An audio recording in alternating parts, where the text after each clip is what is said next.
make watermelon pickles, or basamaloni, as my father would call them. Pickling, everybody thinks is really, really difficult, and it's not. It's just putsy. You've got a lot of things to do to kind of prep, and then a lot of things happen all at once. So one of the most important things is to get everything cut up. I've got all the watermelon cut up here, my green peppers, I've got my garlic cloves and everything all ready. To make the brine, I have to go to my recipe, and this is from my husband's grandmother. Her name is Lorraine Pepley. She lives in Jamestown. And Brian says he married me because I'm a good German girl who can make pickles like his grandma. Reliving these skills, reliving these foods, which to me are like going home. It ties me back and it reminds me of who I am, particularly in Minnesota. So you can take the girl out of Dakota, you can't take the Dakota out of the girl. All right, 6 half cups makes 3 cups. And then half cup of salt, and it needs to be pickling salt. It's interesting how we are taking the traditional recipes, the traditional methods, and we're using them in the 90 cents. I tried to make kuchen dough in my bread machine because I don't know how to knead the way that I should, and it didn't turn out too badly. Or the fact that I'll heat the jars in the dishwasher. I mean, we use our modern methods, labor-saving ways of doing things that, I wish my grandmother out in the summer kitchen sweating to death on a hot August day while trying to get things ready for the men at harvest could have used some of these things too and made their life a lot easier. And I also have the choice to can or not to can, which I think is different than somebody who's, if they were going to eat that year, if they were going to eat during the wintertime, they needed to do this. They couldn't just say, you know what, I don't feel like canning this year. It was something that they had to do. And I think we have choices in that sense, which is different. I'm sure my grandmother would be appalled that I was using tap water because the ladies on the farm would use well water.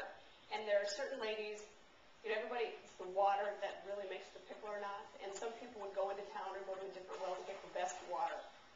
And then I need 2 cups of white vinegar. And there's nothing like a house that smells like cooked vinegar and dill. I taught myself. I actually did.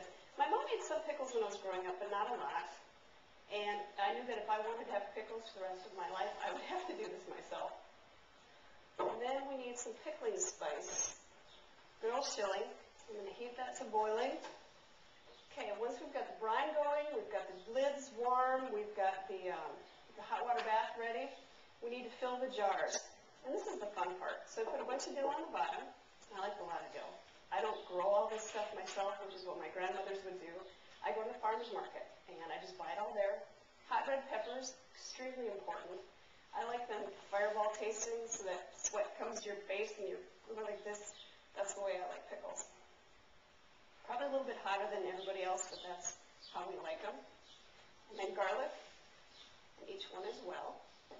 And again, you can never have too much garlic. And then the watermelon.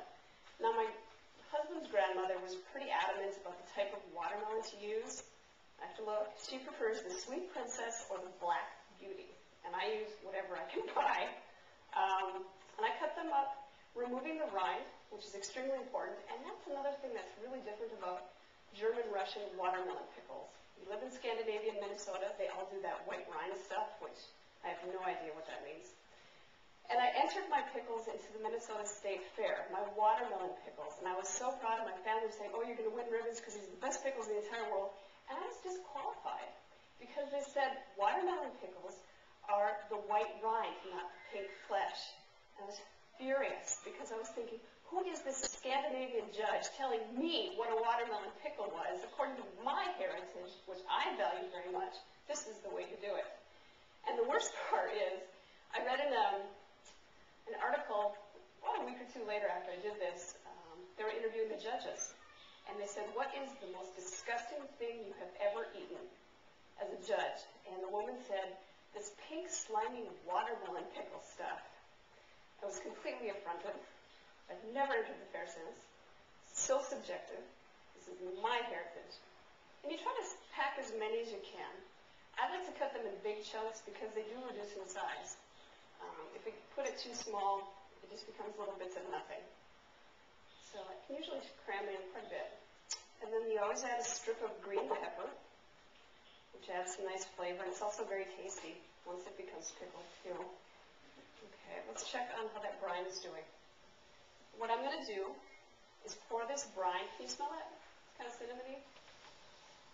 There's nothing more wonderful than going down into your basement and seeing shelves filled with jars of watermelon pickles or dill pickles or hot beans that will carry you through the next couple of months. So there is a definite satisfaction. You boil this for 10 minutes, let it cool overnight, and then kind of about 2 or 3 hours later, you have this really satisfying pop like this. And then you know that the seal has closed. And that's canning. Not that hard, just putsy, labor intensive. Shall we try some? These are slimy, which is probably why the judge didn't like them.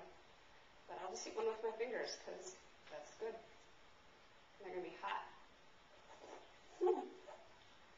Oh yeah, these are great.